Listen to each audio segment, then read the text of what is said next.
Today on Nicko's Kitchen. So much better than the real thing. And why? Because they're homemade. We're making my McDonald's style homemade fries.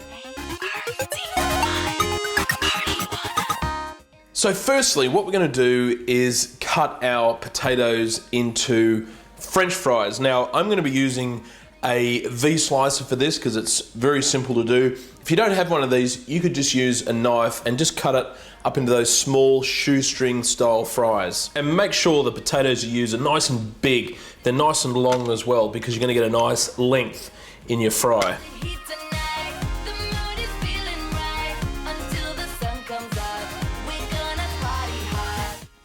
Now just into a glass bowl or Pyrex dish, I'm going to be adding in our fries to some cold water. And basically what we're trying to do is get the starch, the excess starch out of those fries. And as soon as you put them in, you can see the water goes very cloudy. So we just want to leave these in here submerged in the water for about 5 minutes, and that excess starch will just seep out of the potato. Now we're going to be taking our fries out of that water, just give them a good shake, get all the excess water off, and just place them on the bench. So now into the bowl here, I've got some hot water. Now to the hot water, I'm going to be adding in some corn syrup or glucose syrup, and just stir that around and just start to let that corn syrup dissolve. Now next thing I'm going to be adding in while we're stirring is just a little bit of some caster sugar. And again, just dissolve that sugar.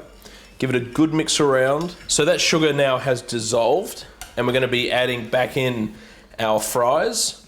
So we're going to leave this now in the bowl of hot water for about 10 minutes. So again, just grab your fries, just get rid of some of that excess water, pop it on some paper towel or a tea towel, because we're going to be drying these off and getting that excess moisture off them.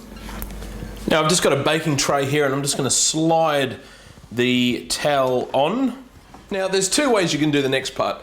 If you want to eat them straight away, pop them into the freezer for about 30 minutes.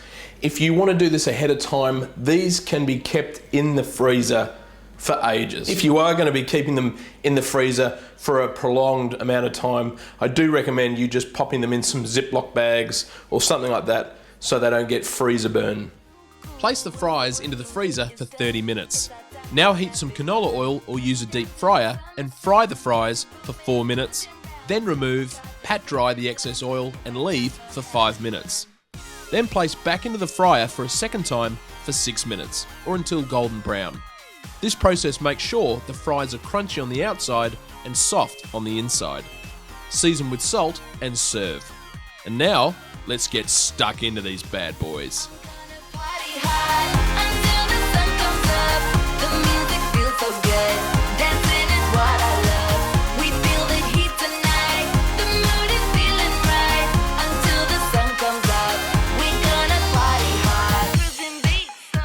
Now these fries are so simple to put together, and there will be people saying, oh well, you might as well just go down and buy some. Well, that's not the point. The point is making them yourself, because they're going to taste so much better than the real thing. Well, I think so anyway, but the flavor of them is great. They're nice and crunchy.